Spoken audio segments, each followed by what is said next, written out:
Hello Dolphins, bienvenue sur ma chaîne. On se retrouve aujourd'hui pour une review Monster High avec la magnifique Bianca Barclay de la série Mercredi.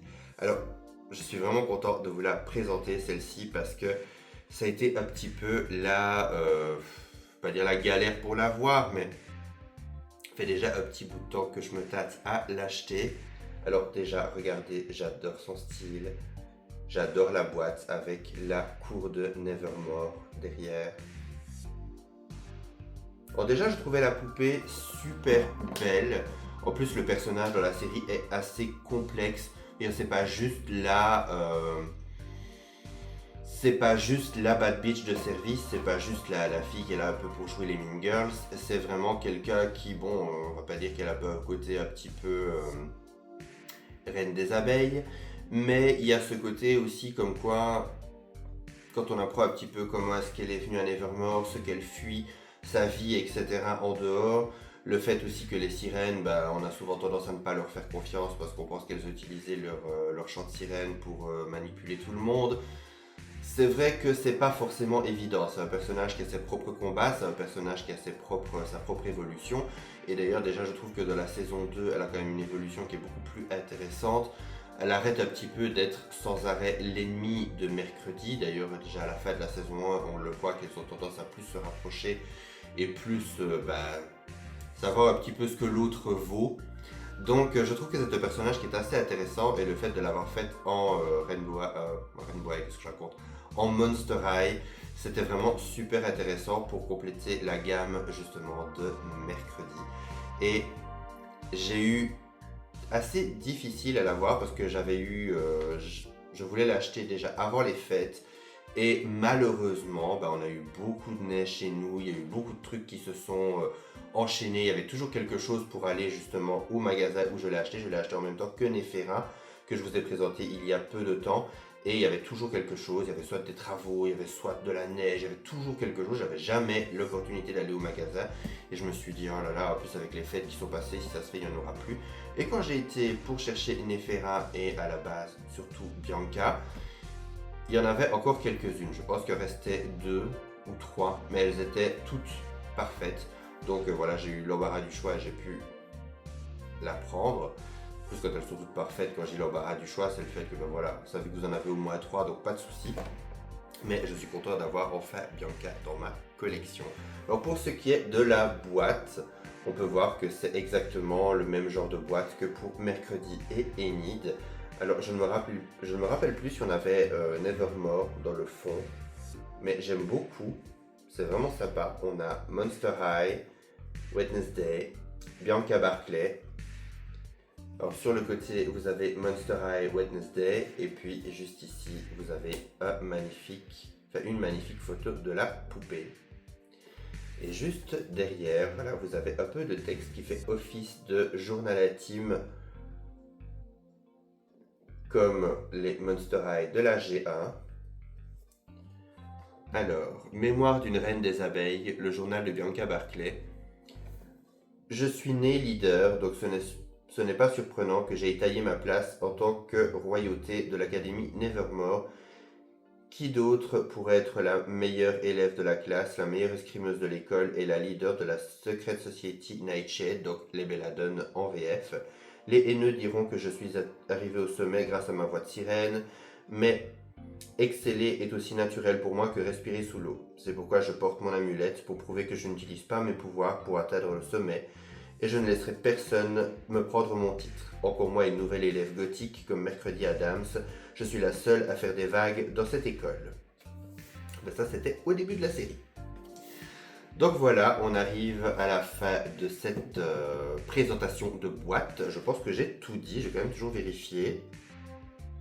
Oui, je pense que j'ai tout dit, il n'y a pas de détails en plus. Donc on va maintenant passer à l'unboxing et découvrir ensemble cette beauté. Et voici notre magnifique sirène Bianca Barclay déboxée. Alors je peux dire qu'elle est encore plus canon déboxée parce qu'elle regorge de petits détails qu'on ne voit pas forcément au tout début. Mais déjà, regardez son magnifique visage. On retrouve ses superbes yeux bleus avec du fard à paupières mauve.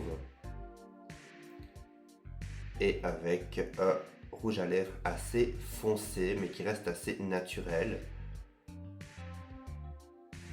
On peut voir également qu'elle a les cheveux rasés et floqués et franchement merci Mattel parce qu'ils n'ont pas fait de trous à l'arrière pour attacher la poupée à la boîte. Alors déjà vous avez ma haine pour ces clairement putain d'attaches, mais là franchement voilà, je suis content. Qu'est-ce que c'est satisfaisant de voir une tête toute ronde comme ça, bien lisse, sans trous. Merci, ça c'est le flocage parfait. On a également une paire de boucles d'oreilles magnifiques en coquillage. Alors on peut voir qu'il y a un petit crâne. Donc c'est le petit crâne de Monster High qui se trouve au milieu mais sans le nœud. Et ce que j'adore c'est que regardez, elles sont nacrées et translucides. Elles sont vraiment canon. Alors elle a également son amulette, sa magnifique amulette. Et sinon, on retrouve l'uniforme de Nevermore. Alors ici, l'uniforme de Nevermore, c'est la première fois que vous le voyez normal, si je puis dire, parce que comme on a appris que Mercredi était allergique aux couleurs, et on a vu dans la saison 2 que ce n'était pas pour cela jouer, normalement, l'uniforme de Nevermore est comme ceci, dans des tons de violet. Et je trouve que c'est vraiment canon, c'est super beau. On peut voir sa petite ceinture avec le N de Nevermore en doré, avec les petites armoiries. On peut voir sa petite jupe mauve juste en dessous, et on peut voir également qu'elle a des collants, le couteau des bas, parce que c'est pas des collants, oui, il s'arrête au niveau du genou, avec des petites écailles de sirène. J'adore. Alors on peut voir qu'elle a de magnifiques bottes, j'adore ces bottes, elles sont super cool. Très pointues, avec un côté un peu Ranger, ce que j'aime beaucoup. Et au niveau des talons, on a des détails, comme la plupart du temps avec les poupées de cette série. On a une queue de sirène d'un côté, et on a l'arbre de la cour de Nevermore de l'autre. Alors c'est vraiment canon comme détail. Je trouve que ça rend la chaussure encore plus chunky. Alors pour ce qui est des articulations, elle est articulée comme les Monster High de la GA, au niveau de la tête, au niveau des épaules, au niveau des coudes, au niveau des poignets, au niveau des jambes et au niveau des genoux, ce qui fait quand même pas mal d'articulations. Alors on a, avec la poupée, on a un magnifique petit sac mauve avec un petit crâne et voilà des petits coquillages et à nouveau des petits crânes en dessous avec un effet ici un petit peu d'écaille de queue de sirène. On a son petit certificat d'authenticité et on a un socle noir avec une toile d'araignée et un crâne Monster High en son centre, comme pour Mercredi et pour Enid. Donc voilà, on arrive à la fin de cette review, j'espère qu'elle vous aura plu. N'hésitez pas à me mettre un commentaire pour me dire ce que vous pensez du personnage de Bianca et évidemment de sa poupée. On se retrouve à très bientôt pour une prochaine vidéo. D'ici là, prenez soin de vous. Bye!